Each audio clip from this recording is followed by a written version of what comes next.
Assalamualaikum warahmatullahi wabarakatuh. Kami dari kelompok 8 Indralaya yang beranggotakan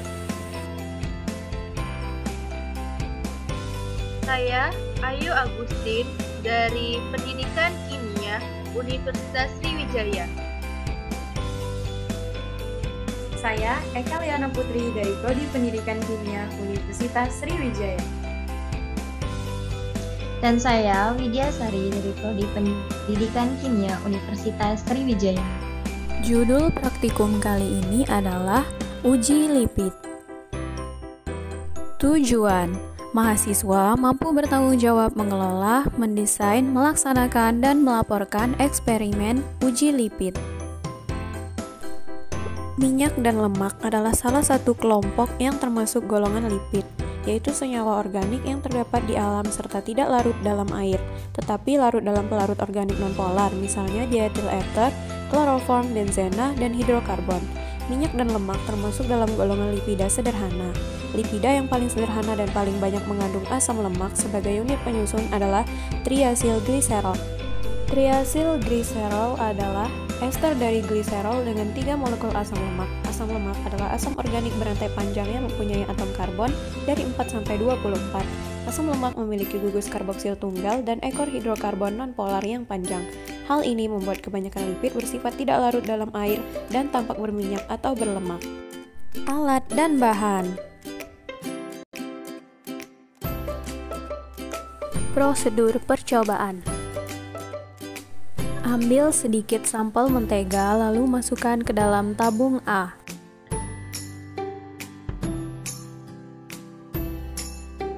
Kemudian ambil sedikit sampel minyak sayur lalu masukkan ke dalam tabung B. Lalu tuangkan sedikit aquades ke dalam tabung reaksi A dan B. Setelah itu, kocok tabung reaksi.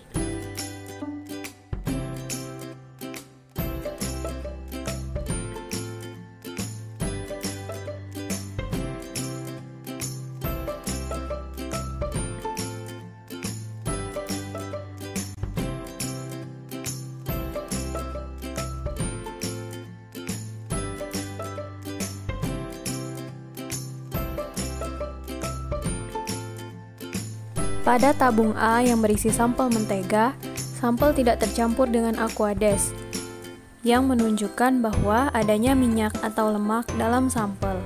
Pada tabung B yang berisi sampel minyak sayur, sampel tidak bercampur dengan aquades, yang menunjukkan bahwa adanya minyak atau lemak dalam sampel. Ambil sedikit sampel mentega lalu masukkan ke dalam tabung A.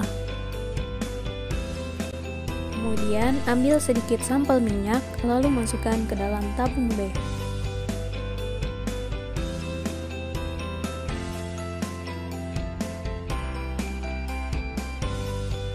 Selanjutnya tuangkan sedikit etil alkohol ke dalam tabung reaksi A dan B. Lalu kocok tabung reaksi.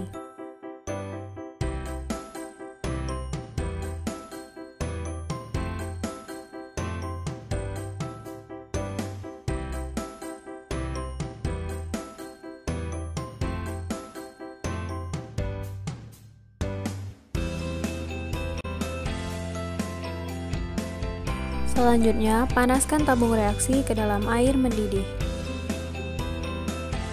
Dan diperoleh hasil untuk tabung A yang berisi sampel mentega, sampel larut dalam pemanasan yang menunjukkan adanya minyak atau lemak dalam sampel. Kemudian untuk tabung B yang berisi sampel minyak sayur, sampel larut dalam pemanasan yang menunjukkan adanya minyak atau lemak dalam sampel. Ambil sedikit sampel mentega lalu masukkan ke dalam tabung A.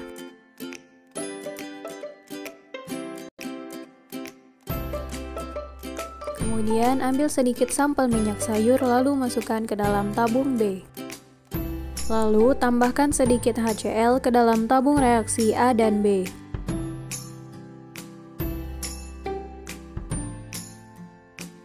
Selanjutnya tambahkan 2-3 tetes larutan furfural ke dalam tabung reaksi A dan B. Lalu kocok tabung reaksi dan biarkan selama 5-10 menit.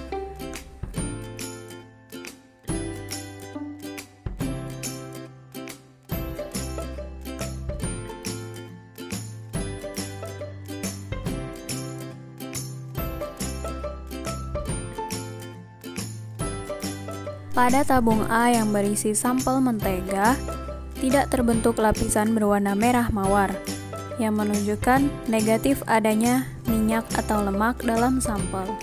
Sedangkan untuk tabung B yang berisi sampel minyak sayur, terbentuk lapisan berwarna merah mawar, yang menunjukkan positif adanya minyak atau lemak dalam sampel. Pembahasan. Pada praktikum kali ini kita menggunakan 3 uji, yaitu uji kelarutan dalam air, yang dimana pada uji ini sampel yang digunakan, mentega dan minyak sayur, tidak dapat bercampur atau larut dalam air suling karena tidak menunjukkan positif adanya minyak atau lemak di dalam sampel. Air dan minyak atau lemak tidak dapat bercampur karena sifat molekulnya yang berbeda. Molekul air adalah molekul polar, artinya salah satu ujung molekul memiliki muatan positif dan ujung lainnya memiliki muatan negatif, sehingga molekul air selalu membentuk ikatan hidrogen yang kuat satu sama lain. Seperti halnya seperti molekul gula dan garam bisa bercampur dengan air karena memiliki molekul polar yang sama dengan air. Selanjutnya, yang kedua yaitu uji kelarutan dalam alkohol. Pada uji ini, sampel sedikit tercampur dengan alkohol dan ada endapan di bagian bawahnya. Artinya, sampel sedikit larut. Sedangkan setelah pemanasan, sampel dapat larut dalam alkohol. Artinya, kedua sampel positif mengandung lipid. Saat lipid di dalam etil alkohol, maka bagian kepala yang bersifat polar akan bereaksi dengan gugus hidroksil yang bersifat polar. Sedangkan bagian ekor, yaitu rantai hidrokarbon yang bersifat nonpolar, akan bereaksi dengan rantai karbon pada alkohol yang bersifat nonpolar. Pemanasan dapat membuat sampel larut dalam alkohol. Hal ini disebabkan oleh energi kinetik yang meningkat akibat kenaikan suhu, sehingga pergerakan partikel semakin cepat dan tumbukan antar partikel pun akan semakin banyak dan reaksi lebih cepat larut. Yang ketiga, uji Baudoin. Pada uji ini, dua sampel yang digunakan, hasil positif ditunjukkan oleh sampel minyak sayur dengan menunjukkan perubahan warna menjadi merah, sedangkan pada sampel mentega bereaksi negatif. Dan didapat sampel tak larut dengan penambahan HCl dan furfural. Tes ini digunakan untuk mendeteksi adanya tumbuhan pada minyak sayur yang ditandai dengan adanya senyawa fenolik tertentu. Prinsip pada uji ini berdasarkan pada reaksi fenol dengan furfural dalam larutan asam menggunakan HCl. Furfural dibentuk oleh dehidrasi monosakarida dalam asam mineral pekat. Oleh karena itu, larutan sukrosa dalam asam klorida pekat dihidrolisis menjadi campuran glukosa dan fruktosa ekimolar. Keduanya menimbulkan hidroksimetil furfural melalui dehidrasi, yang dimana senyawa tersebut bereaksi dengan fenol yang ada dalam minyak wijen dan menghasilkan warna merah. Kesimpulan. Yang pertama, pada uji kelarutan dalam air, sampel mentega dan minyak tidak larut karena air yang bersifat polar tidak bereaksi dengan lipid yang memiliki ekor hidrokarbon yang bersifat nonpolar. Kedua, pada uji kelarutan dalam alkohol, kedua sampel larutan setelah dilakukan pemanasan, bagian kepala lipid yang bersifat polar bereaksi dengan gugus hidroksil dari alkohol, sedangkan bagian ekor lipid yang bersifat nonpolar bereaksi dengan rantai karbon alkohol. Dilakukan pemanasan agar prosesnya berlangsung lebih cepat. Ketiga, uji Baudoin mengidentifikasi penambahan tumbuhan yaitu pada sampel minyak sayur yang bereaksi positif sedangkan mentega bereaksi negatif. Sekian dari video kelompok kami ucapkan terima kasih. Semoga video ini bermanfaat.